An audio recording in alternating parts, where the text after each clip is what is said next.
Ya, salah satu musuh terberat dari pemimpin adalah kesombongan, betul ya. Kayak di satu detik kita bisa menjadi sombong, dengan pujian yang kecil pun kita juga bisa berubah menjadi sombong, dan bahkan seringkali itu kita juga terjebak di dalam kesombongan dan kita tidak menyadarinya bahwa kita sedang berada di dalam kesombongan. Karena itu di pasal 11 Paulus bicara banyak banget. Jadi kalau kita melihat pasal 11 dan 12 ini sebenarnya berhubungan. Di pasal 11 ini Paulus mengingatkan kita semua umat-umat pilihan Tuhan yang dan Yahudi diingatkan bahwa janganlah kamu bermegah terhadap cabang-cabang itu. Jikalau kamu bermegah, ingatlah bahwa bukan kamu yang menopang akar itu, melainkan akar itu yang menopang kamu. Atau dikatakan juga, baiklah mereka dipatahkan karena ketidakpercayaan, ini bicara tentang orang Israel. Mereka dipatahkan karena ketidakpercayaan mereka dan kamu tegak tercacat karena iman. Tapi dikatakan janganlah kamu sombong, tetapi takutlah. Dan diulangin lagi di pasal 11 ayat 25 dikatakan juga, sebab saudara-saudara supaya kamu jangan menganggap dirimu pandai. Dan ini peringatan yang sangat keras juga untuk kita semua sebagai anak-anak Tuhan, untuk kita nggak bermegah, untuk kita nggak sombong, untuk kita nggak menganggap diri kita pandai. Oleh karena itu disambung ke pasal 12, Paulus mengajarkan kita tentang kerendahan hati yang sesungguhnya. Dan poin pertama yang mau disampaikan dan saya mau highlight adalah dari pasal 12 ayat 3. Berdasarkan kasih karunia yang dianugerahkan kepadamu, aku berkata kepada setiap orang di antara kamu, janganlah kamu memikirkan hal-hal yang lebih tinggi dari apa yang patut kamu pikirkan, tetapi hendaklah kamu berpikir begitu rupa. Hari ini saya akan sharing tiga tanda, tiga aja. Saya percaya Bapak, Ibu, dan teman-teman semua menemukan banyak tanda-tanda pemimpin yang rendah hati di pasal 12 ini. Tapi ada tiga hal yang mau saya highlight. Yang pertama adalah pemimpin yang rendah hati adalah pemimpin yang bisa melihat dirinya, berpikir dengan tepat tentang dirinya sendiri. Rendah hati berbicara melihat diri kita sebagaimana adanya. Melihat diri kita seperti Tuhan melihat kita.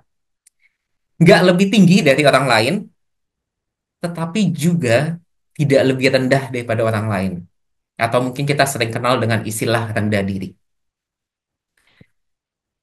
Tanda pemimpin yang rendah hati adalah dia tuh bisa berpikir dengan tepat, dengan proper, dengan pas tentang dirinya. Sebagai seorang pemimpin tuh kita di satu sisi kita tuh sangat mudah menjadi sombong. Mungkin kita dikelilingi dengan orang-orang yang kita pimpin, mereka sering memberikan kita pujian, memberikan afirmasi, mungkin dengan keberhasilan yang kita lakukan juga, sangat mudah untuk kita menjadi sombong. Atau di sisi lain satunya, kita berusaha nggak sombong dan akhirnya terjebak di kutub yang satunya itu, kita ngerasa nggak bisa. Ah, kepemimpinan kita tuh nggak sebagus dia. Ah, biarlah anak-anak muda aja yang lebih canggih, yang lebih ngerti teknologi untuk mereka bisa melakukannya. Ah, ini udah bukan masaku lagi, ini udah bukan waktuku lagi. Sehingga kita tuh cenderung rendah diri. Ini tuh kayak kalau saya melihat dan Tuhan ingatkan kayak permainan jungkat-jungkit gitu loh. Sangat susah untuk menemukan posisi di tengah dan seimbang. Dan rendah hati yang Tuhan mau ajarkan adalah berpikir dengan tepat tentang diri kita sendiri, tepat di tengah. Tidak ditinggikan, tidak dilebih-lebihkan, tapi juga tidak direndahkan. Berpikir pas seperti apa yang Tuhan pikirkan. Kalau di terjemahan NIV dikatakan sober judgment. Sober judgment ini juga berasal dari kata Yunani. Artinya berpikir dengan waras, dengan benar, berpikir dengan jernih, memilih pandangan dan gaya hidup yang jujur dan selaras dengan realita dan kenyataan. Jadi orang yang rendah hati itu, pemimpin yang rendah hati tahu strengthnya di mana, tahu dia bisanya di mana, kuatnya di mana, tapi tahu juga kelemahannya di mana. Orang yang rendah hati berani mengakui kelemahannya, tapi nggak menerima begitu aja, melainkan mau mengimprove dirinya menjadi lebih baik lagi. Pemimpin yang rendah hati tahu kelebihannya, tetapi tidak melebih-lebihkan.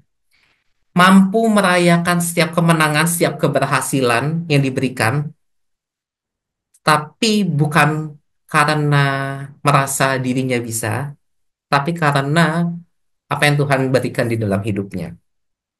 Orang yang rendah hati itu punya pikiran yang pas, seperti apa yang Tuhan pikirkan. Seperti halnya dengan kerajinan, kerendahan hati pun juga kita harus cek terus sama Tuhan. Kita harus terhubung terus dengan Tuhan untuk cek ego kita, evaluasi diri kita. Apakah benar-benar saat ini kita sedang dalam posisi yang rendah hati atau justru sebaliknya? Apakah yang kita lakukan ini memang didasarkan dengan kerendahan hati atau justru ini sebenarnya didasarkan oleh kesombongan yang kita bungkus dengan sikap rendah?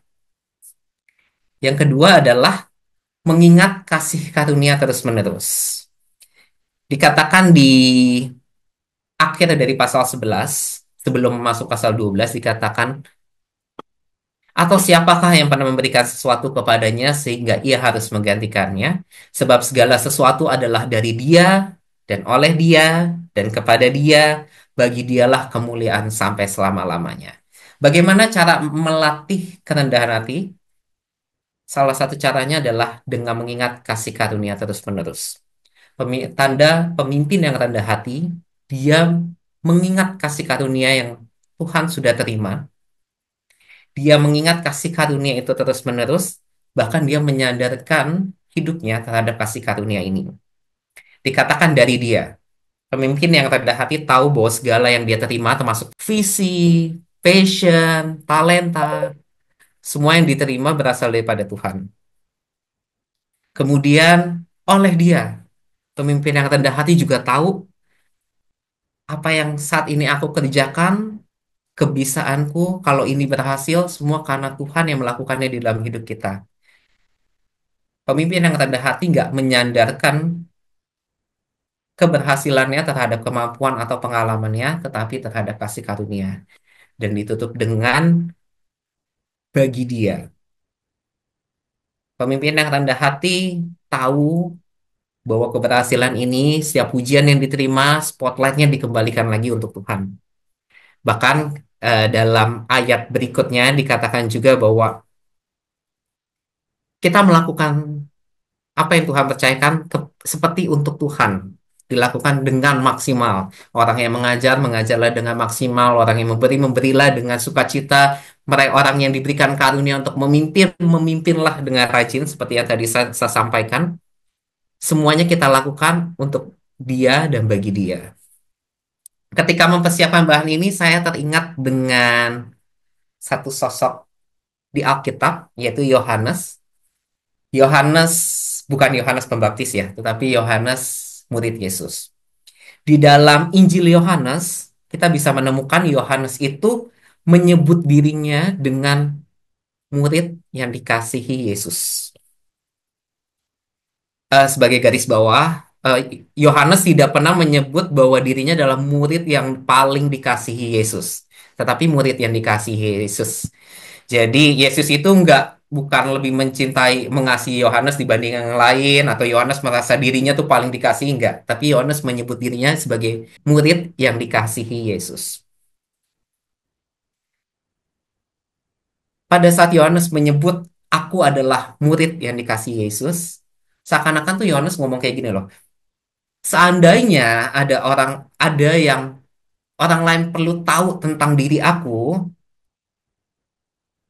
nggak akan cerita tentang asal-usulku, aku nggak akan cerita penampilanku, aku nggak akan cerita tentang pekerjaanku, tapi aku akan memperkenalkan diri sebagai orang yang dikasihi Yesus, orang yang menerima kasih karunia berlimpah-limpah, orang yang menerima cinta Tuhan yang begitu luar biasa di dalam hidupnya. Jadi Yohanes tuh kita bisa lihat dia tuh menyandarkan seluruh hidupnya kepada kasih karunia. Identitas dirinya ini ditempelkan kepada kasih karunia Tuhan. Di saat Yesus bilang bahwa anak manusia akan diserahkan, Petrus dengan semangatnya tuh bilang bahwa biarlah mereka semua menyerahkan, tetapi sekali-kali aku tidak akan menyerahkan. Atau Yudas yang memang benci Yesus, dia malah mengkhianati Yesus. Tapi Yohanes adalah pribadi yang lebih diam, pribadi yang lebih kalem. Tapi lihat, ketika semuanya lari, dia berada di bawah salib Yesus. Karena ia menyandarkan dirinya pada kasih karunia Tuhan, bukan pada kemampuannya.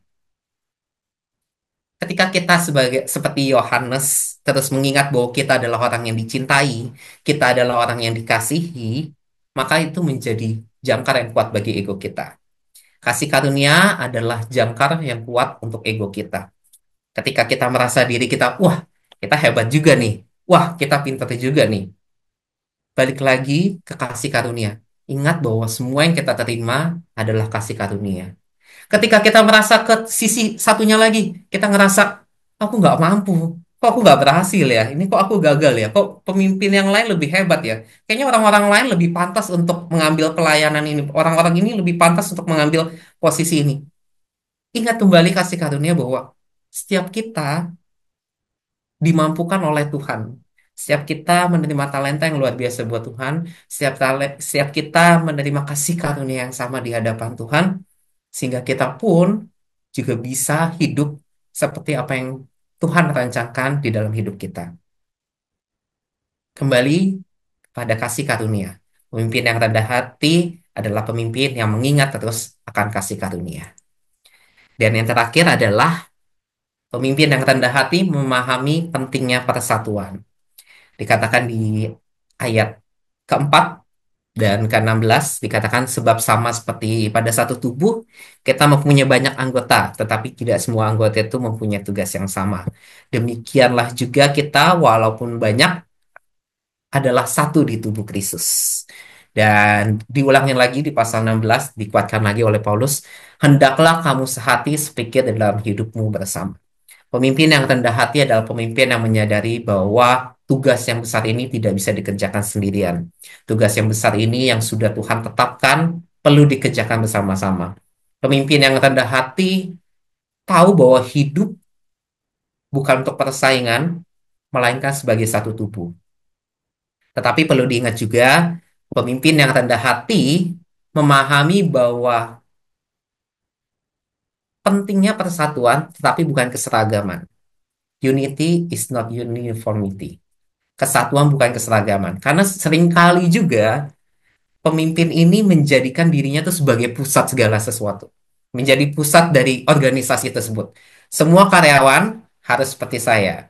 Semua karyawan cara kerjanya tuh harus seperti saya. Semua karyawan harus datang sepagi saya. Semua karyawan harus bisa sepandai saya. Semua karyawan, semua tim pelayanan juga harus bisa datang sesering mungkin ke gereja seperti saya.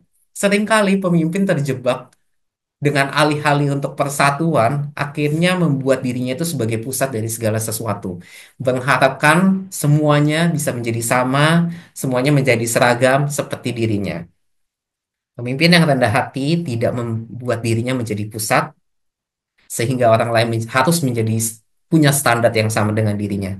Pemimpin yang rendah hati menghargai perbedaan dan menghormati satu sama lain.